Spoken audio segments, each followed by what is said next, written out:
ఇక డీటెయిల్స్ చూస్తే మీ పిల్లల బంగారు భవిష్యత్తు కోసం ఎన్డీఏ ప్రభుత్వం రావాలని టీడీపీ అధినేత చంద్రబాబు అన్నారు. ప్రజాగళం సభలకు వస్తున్న స్పందన చూస్తుంటే ఈ ఎన్నికల్లో వైకాపా చిత్తుగా ఓడిపోవడం ఖాయమన్నారు. ప్రతిరోజు బటన్ నొక్కి అని జగన్ చెబుతున్నారు. బటన్ నొక్కింది ఎంత, ప్రజాధనం బుక్కింది ఎంత సమాధానం చెప్పాలని డిమాండ్ చేశారు. వైకాపా అరాచకాలపై ప్రజలంతా చర్చించుకోవాలని విజ్ఞప్తి చేశారు. ప్రజలకు మేలు చేసే పార్టీ ఏదో, నష్టం చేసే పార్టీ ఏదో బేరీజు వేసుకోవాలని కోరారు.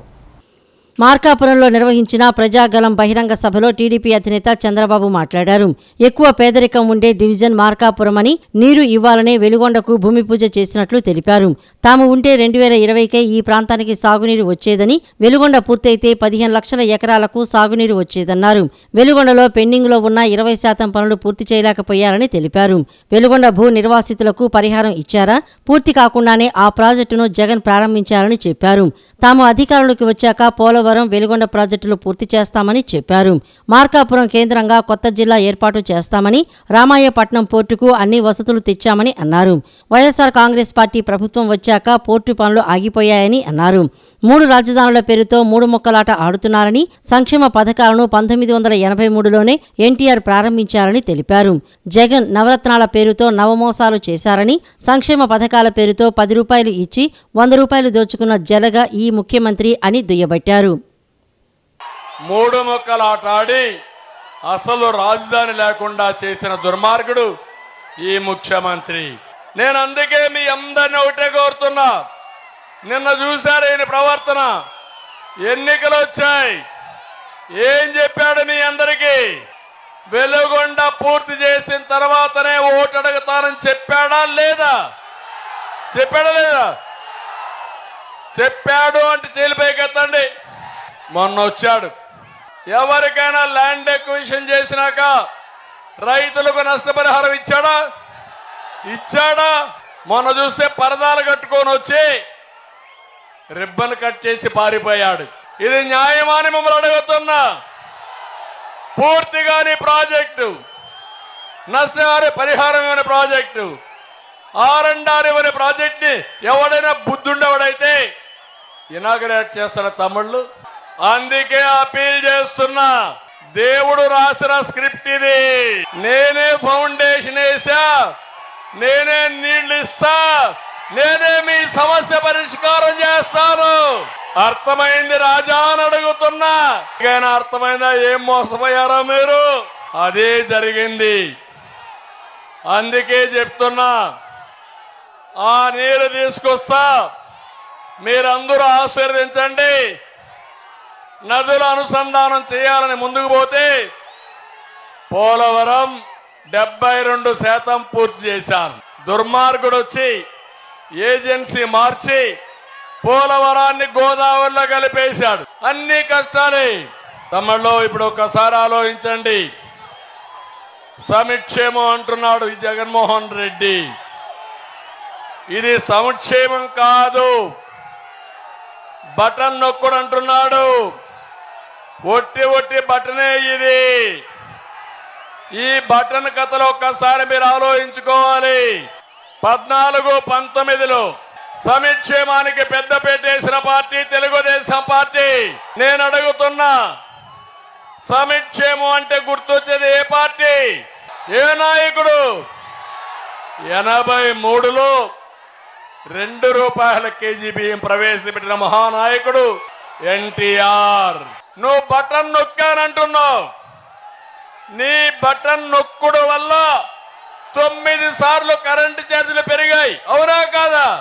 200 రూపాయలు కరెంట్ ఇప్పుడు ఎంత? 1000 రూపాయలు, అవునా కాదా?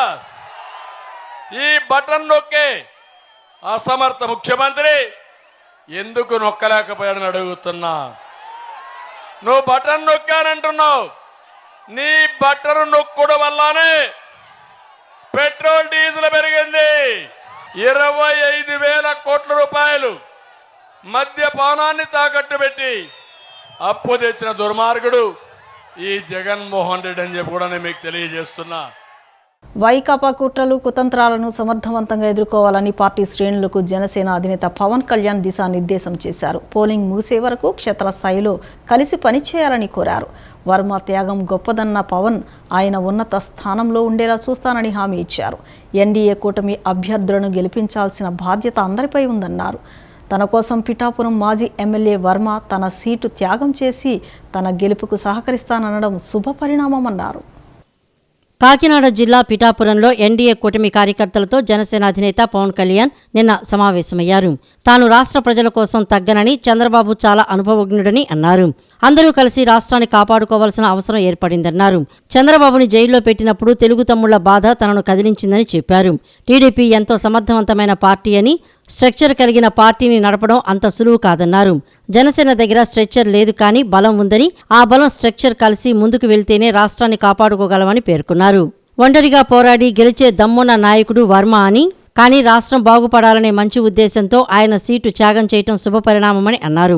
టీడీపీ, బీజేపీ హక్కులకు, రాజకీయ మనుగడకు ఇబ్బంది లేకుండా పనిచేస్తామన్నారు. జనసేన, టీడీపీ నాయకుల మధ్య ఏమైనా ఇబ్బందులు ఉంటే సర్దుకుపోవాలని సూచించారు. ఉమ్మడి రాష్ట్ర ముఖ్యమంత్రి ఒక మహానగరాన్ని ఆయన మేధస్సుతోటి, ఆయన ఆలోచన విధానంతో, ఎందుకు నాకు తెలుసు ఒక పార్టీని నడపడం ఎంత కష్టమో, అలాంటిది ముఖ్యమంత్రిగా ఉండి ఇన్ని ఒక మాదాపూర్ లాంటి ఒక హైటెక్ సిటీని ఆయన కూర్చొని రూపకల్పన చేశారు. 2020 విజన్ అని. అలాంటి వ్యక్తి ఎక్కడో మన రాజమండ్రి జైల్లో అలా కూర్చొని ఉంటే నాకు చాలా బాధ కలిగింది. లోపలికి వెళ్ళి మొత్తం అన్ని ఆ సెక్యూరిటీ మెజర్స్ అన్ని తట్టుకొని లోపలికి వెళ్ళి ఆయన చూస్తుంటే ఒకప్పుడు అందరికీ ఈయన్ని జైలు పట్టిన ముఖ్యమంత్రి గారికి అని ఇలాంటి దుస్థితి కలిగింది. నేనేం చేయగలను ఆలోచించాను. బయట పార్టీ వాడిని, నేను తెలుగుదేశం పార్టీ వ్యక్తిని కాదు, కానీ నాకు మీ నాయకుడు తాలూకు బాధ, మీ అందరి బాధ నన్ను చాలా చాలా తాకింది. నేను చేయగలిగేది ఏంటి? నేను చేయగలిగేది ఏమనుకున్నానంటే మనందరం కలిసి ప్రజాస్వామ్యాన్ని కాపాడాలి. మనందరం కలిసి వైసీపీ రాక్షస పాలన నుంచి ఆంధ్రప్రదేశ్ని విముక్తి కలిగించాలి. నా వంతు కృషి నేనేం చేయగలను?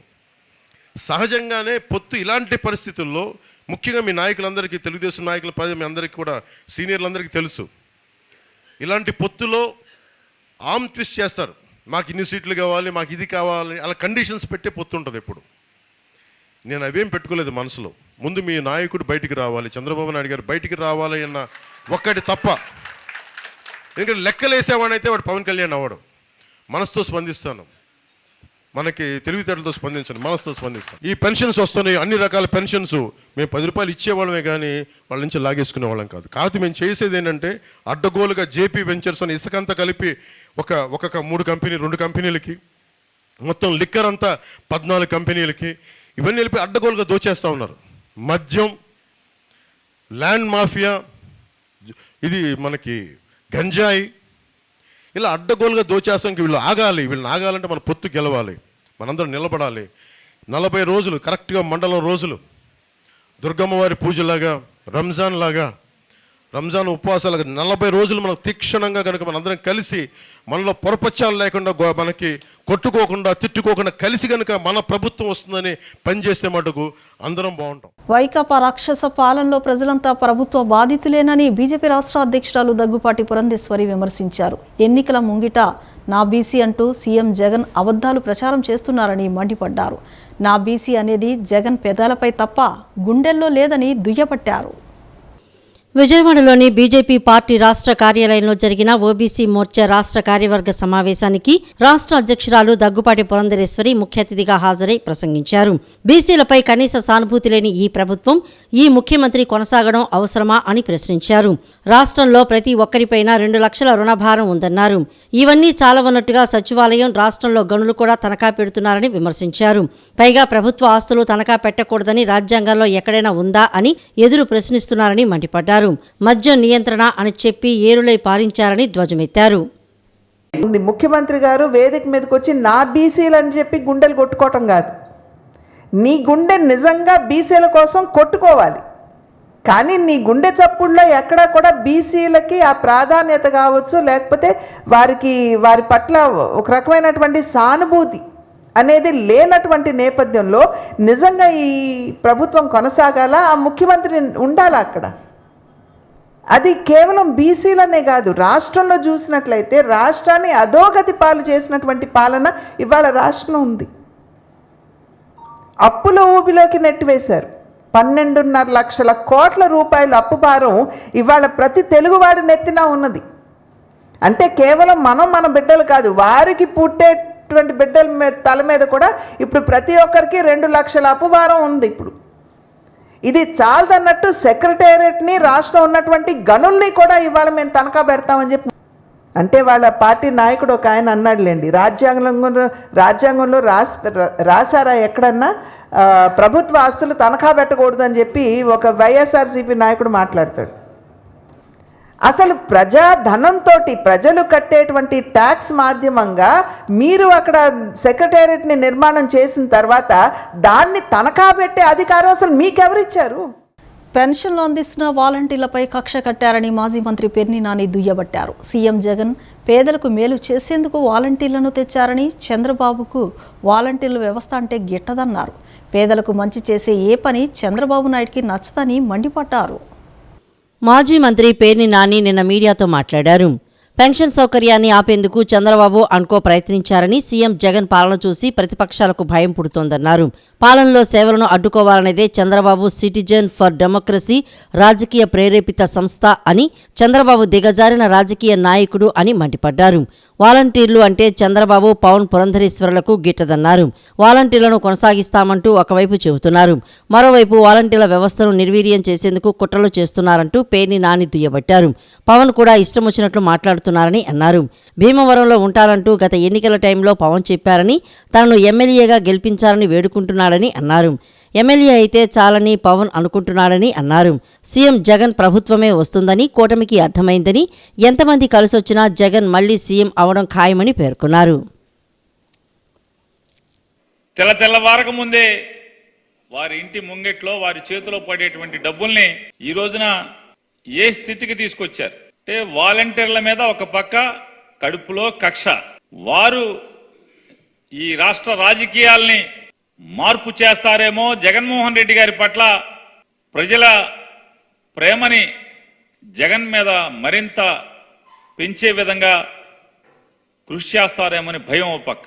ఆ భయంలో ఇవాళ ఈ రకమైనటువంటి వారి పెన్షన్ సౌకర్యాన్ని ఇబ్బంది పెట్టేటువంటి పరిస్థితుల్లో ఏ రకంగా కుట్రలు చేసుకుంటూ వచ్చారు మనం చూస్తున్నాం. సిటిజన్స్ ఫోరం ఫర్ డెమోక్రసీ అనే ఒక వారి బినామీ organisation, Telugu Desam party, Bharatiya Janata party ఇరువురు యొక్క బినామీ ఆర్గనైజేషన్ ఏర్పాటు చేయించి వారే ఈ సిటిజన్స్ ఫోరం ఫర్ డెమోక్రసీ ఎవరయ్యా స్థాపించిందయ్యా అంటే, ఎప్పుడు స్థాపించారు?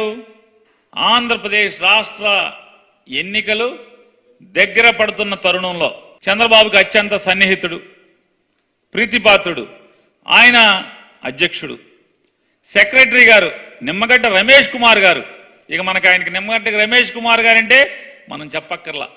గుండెల మీద సైకిల్ బ్యాడ్జీ పెట్టుకుని పోటీ చేస్తున్న అభ్యర్థుల్ని పక్కన పెట్టుకుని 3 లక్షల రూపాయల చెక్కు పంచిపెట్టడం అనేది మోడల్ కోడ్ ఆఫ్ కండక్ట్ కింద వస్తుంది. ఎన్నికల్లో ఓటర్లని ప్రభావితం చేసి ప్రలోభ పెట్టేటువంటి చర్యలు ఆవిడ చేపడుతుంది.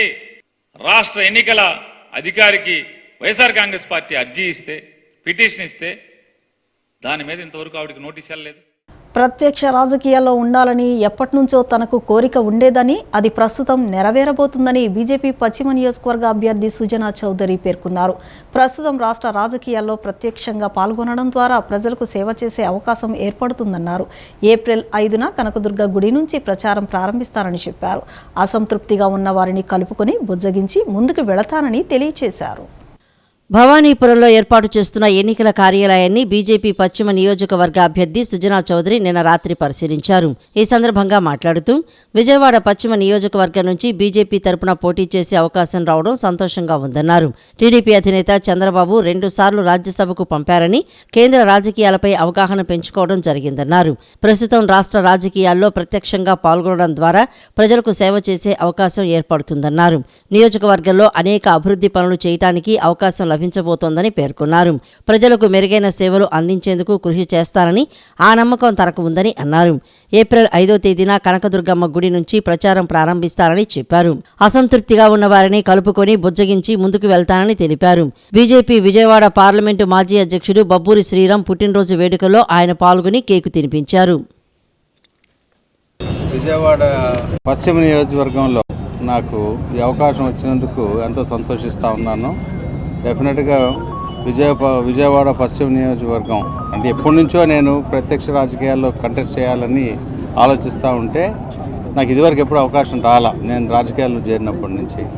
కానీ నాకు అవకాశం డెఫినెట్గా తెలుగుదేశం పార్టీ వాళ్ళు చంద్రబాబు నాయుడు గారు అప్పట్లో నాకు 2 సార్లు రాజ్యసభకు పంపారు. కేంద్ర రాజకీయాలు అన్నీ కూడా నేను బాగా అవగాహన చేసుకున్నాను. రాష్ట్రానికి ఏం కావాలి, రాష్ట్ర అభివృద్ధి కోసం ఏమేమి కావాలనేది రాష్ట్ర కేంద్ర ప్రభుత్వాన్ని అనుసంధానం చేయడానికి కూడా నేను అప్పట్లో చాలా కష్టపడి చాలా వరకు సాధించడం జరిగింది. ఇప్పుడు నా స్పెసిఫిక్గా విజయవాడ పశ్చిమ నియోజకవర్గం భారతీయ జనతా పార్టీ అధిష్టానం డిసైడ్ చేసి ఉండటం వలన డెఫినెట్గా నేను సంతోషిస్తున్నాను. ఎందుకంటే మా ఊరు కూడా ఇక్కడికి ఎంత ఒక 25 నిమిషాలే, కంచిచెల్ల దగ్గర పొన్నవరం. కాబట్టి ఈ నియోజకవర్గంలో అనేక అభివృద్ధులు చేయడానికి నాకు అవకాశం ఉందని చెప్పి నేను దృఢంగా నమ్ముతా ఉన్నాను. రాష్ట్రంలో ఇళ్ల పన్నులు, పింఛన్ పంపిణీ అంటూ 8 లక్షల మంది వాలంటీర్లను తమ రాజకీయ ఓట్ల ప్రయోజనాల కోసం అడ్డగోలుగా వైసీపీ ప్రభుత్వం వాడుకోవడాన్ని గమనించిన ఎన్నికల సంఘం వాలంటీర్లను పక్కన పెట్టాలని ఆదేశిస్తే ఎన్నికల నిబంధనలను, ఎన్నికల సంఘం విశ్వసనీయతను దెబ్బతీసేలా సీఎం జగన్ ప్రచారం చేయడాన్ని సిపిఐ రాష్ట్ర సహాయ కార్యదర్శి, సామాజిక పింఛన్దారుల సంక్షేమ సంఘం రాష్ట్ర కన్వీనర్ ముప్పాళ్ల నాగేశ్వరరావు తీవ్రంగా ఖండించారు. ఎన్నికల నిబంధనల మేరకు వాలంటీర్లను పక్కన పెడితే దానికి చంద్రబాబు, నిమ్మగడ్డ ప్రసాద్, ప్రతిపక్షాలు కారణమంటూ జగన్ తమాషా రాజకీయాలు చేస్తున్నారని మండిపడ్డారు. పన్నుల పేరుతో, పెన్షన్ల పేరుతో, మరొకటి పేరుతో తమ రాజకీయ ఓట్ల ప్రయోజనం కోసము అడ్డుగోలుగా ఈ ప్రభుత్వం వాడుకుంటున్న దాన్ని ఎన్నికల కమిషన్ నిలిపివేసింది. దీన్ని తట్టుకోలేక నేను పెన్షన్లు ఇవ్వలేకపోతున్నాను, దానికి చంద్రబాబు కారణం, ప్రతిపక్షాల కారణం, నిమ్మగడ్డ ప్రసాద్ కారణం, మరొకళ్ళ కారణం.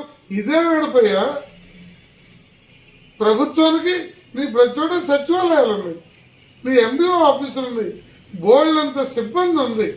ఆ సిబ్బందిని ఉపయోగించుకో. నువ్వు 65 లక్షల మందికి ఇవ్వడానికి ఈ సచివాలయాల్లో ఉన్నటువంటి వాళ్ళే చాలు. 1వ తారీఖు సగం, 2వ తారీఖు సగం వచ్చు. నీ దగ్గర డబ్బులు లేక ఒక్కోసారి 6, 7 తారీఖుల దాకా అయిపోయింది కదా.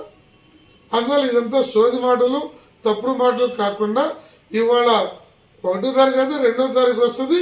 వాలంటీర్స్ యొక్క రాజకీయ తప్పుడు పద్ధతుల్ని కట్టడి చేసినటువంటి ఎన్నికల కమిషన్ని అభినందిస్తూనే ఇవాళ ప్రభుత్వం వెంటనే పెన్షన్లు చేయాలి.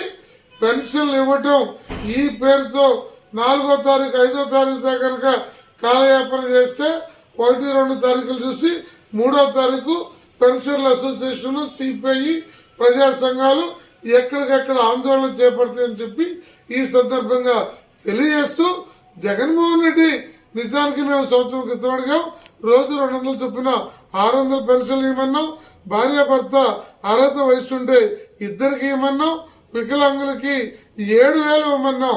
అది ఇవ్వడం చేతగాక దీన్ని అడ్డం పెట్టుకొని వాలంటీర్లు రెచ్చగొట్టి పెన్షన్ల దగ్గరికి వెళ్ళి సాక్షి ఛానల్ పెట్టి తప్పుడు పద్ధతి చేయడం అనేది ఎన్నికల నిబంధనల్ని ప్రభుత్వం, ఎన్నికల కమిషన్ని వక్రీకరించడము.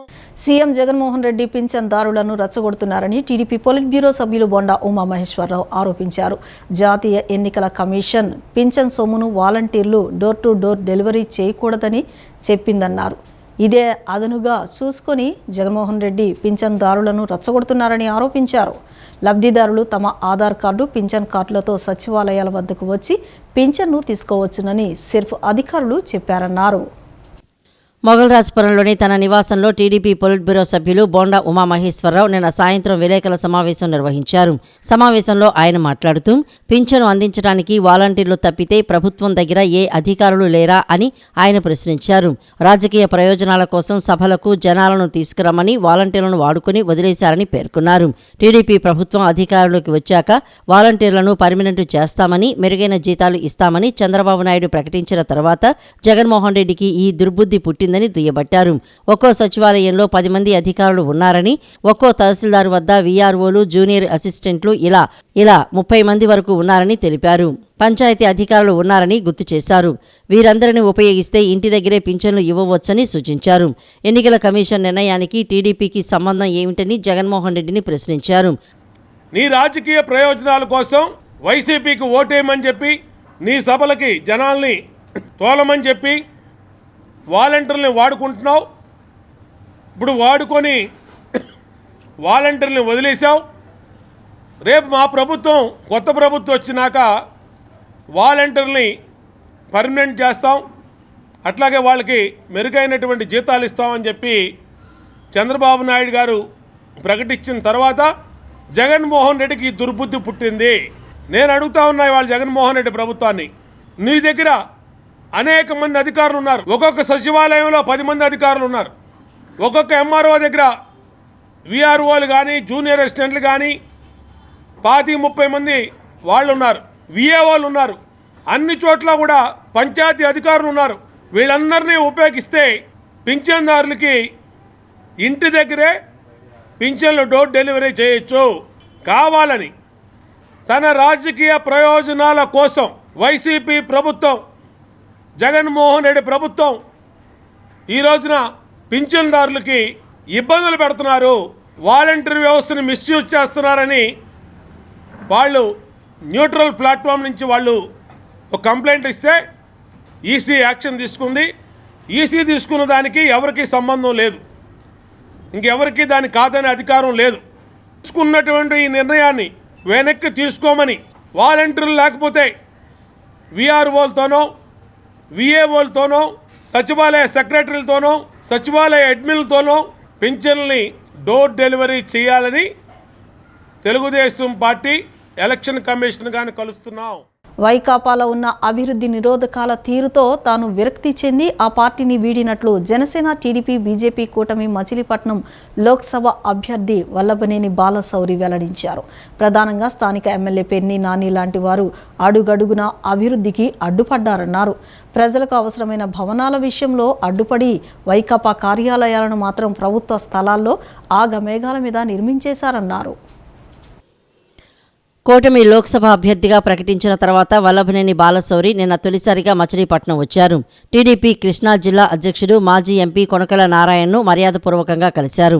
అనంతరం బాలశౌరి మాట్లాడుతూ 10 ఏళ్లు మచిలీపట్నం ఎంపీగా విశిష్ట సేవలు అందించిన కొనకళ్ళ నారాయణ పొత్తు ధర్మంలో భాగంగా తాను పోటీ చేసే స్థానాన్ని పెద్ద మనసుతో త్యాగం చేసినందుకు మనస్ఫూర్తిగా కృతజ్ఞతలు తెలుపుతున్నారని అన్నారు. మచిలీపట్నం వాసులు దశాబ్దాల పోర్టు కలను నెరవేర్చడానికి తాను చేసిన ప్రయత్నాలు ఇక్కడి వారందరికీ తెలుసని బాలశౌరి పేర్కొన్నారు. పోర్టు ఫైనాన్షియల్ క్లోజర్ 2 సార్లు తిరస్కరణకు గురైతే తాను పవర్ ఫైనాన్స్ కార్పొరేషన్ ద్వారా రుణం మంజూరు చేయించిన విషయాన్ని గుర్తు చేశారు. మచిలీపట్నంలో వైద్య కళాశాల అవసరం గురించి ప్రభుత్వానికి లేఖ రాసిన తొలి వ్యక్తిని తానేనని తెలియజేశారు. జాతీయ పతాక రూపకర్త పింగళి వెంకయ్య పేరును వైద్య కళాశాలకు పెట్టాలంటూ తాను ప్రతిపాదిస్తే ఎమ్మెల్యే పేర్ని నాని అడ్డుపడ్డారని అన్నారు. ఆంధ్రా బ్యాంక్ వ్యవస్థాపకులు భోగరాజు పట్టాభి సీతారామయ్య స్మారక భవన ఏర్పాటుకు స్థలం, 40 కోట్ల నిధులు మంజూరైన ఎమ్మెల్యే పేర్ని అడ్డుకున్న విషయం అందరికీ తెలుసన్నారు. ఎస్సీ వర్గాల కోసం అంబేద్కర్ భవనం అభివృద్ధి కోసం నిధులు మంజూరును అడ్డుకోవడం బాధాకరమని పేర్కొన్నారు.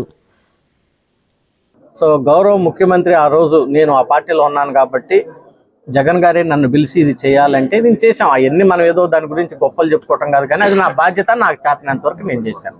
గుడివాడ రైల్వే ఫ్లైఓవర్ అయితేనేవ్వండి, ఎదురుమండి బ్రిడ్జ్ అయితేనేవ్వండి, ఇక్కడ కమ్యూనిటీ హాల్స్ అయితేనేవ్వండి, ఇవన్నీ నాకు చేతనంత వరకు నేను చేశాం. ఎక్కడ అతిగా ఎవరిని నేను విమర్శించినటువంటి దాఖలు ఎక్కడ ఉండదు.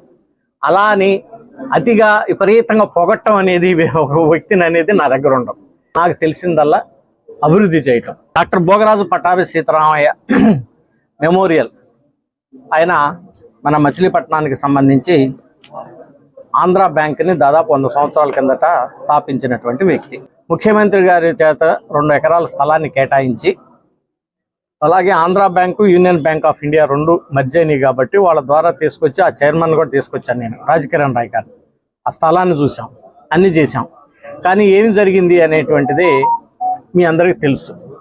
అలాంటి పనులు చేయటం ద్వారానే నాకు విరక్తి కలిగి నేను దాదాపుగా డిసైడ్ అయ్యాను, ఇట్లాంటి ఒక అభివృద్ధి చేసేటువంటి కార్యక్రమాల్లో ఈ రకంగా అడ్డు తగులుతున్నారు ఎందుకు మనం అనేటువంటి విషయాన్ని కూడా నాకు మనస్తాపనకు గురి చేసింది. డెఫినెట్గా గద్దె రామ్మోహన్ వైకాపా నాయకుల్లా మాటలకు పరిమితమయ్యే నాయకుడు కాదని, టీడీపీ ప్రభుత్వంలో 2630 కోట్లతో నియోజకవర్గాన్ని అభివృద్ధి చేసి సంక్షేమ కార్యక్రమాలు నిర్వహించారని జెడ్పీ మాజీ చైర్పర్సన్ గద్దె అనురాధ అన్నారు.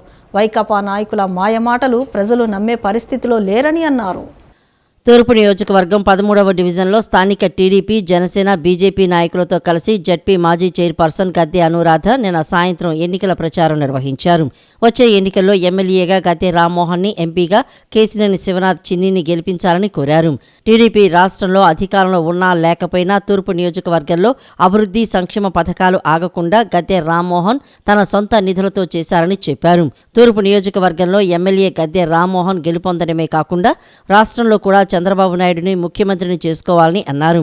రాష్ట్రంలోని యువతకు ఉద్యోగాలు రావాలన్నా టీడీపీని అధికారంలోకి తెచ్చుకోవాలన్నారు. ప్రజలందరూ కూడా ముక్త కంఠంతో వచ్చేది తెలుగుదేశం, జనసేన సంకీర్ణ ప్రభుత్వం, ఇక్కడ గెలిచేది మరి గద్దె రామ్మోహన్ గారు, అదేవిధంగా కేశినేని శివనాథ్ గారు అని చెప్పడం జరుగుతూ ఉంది.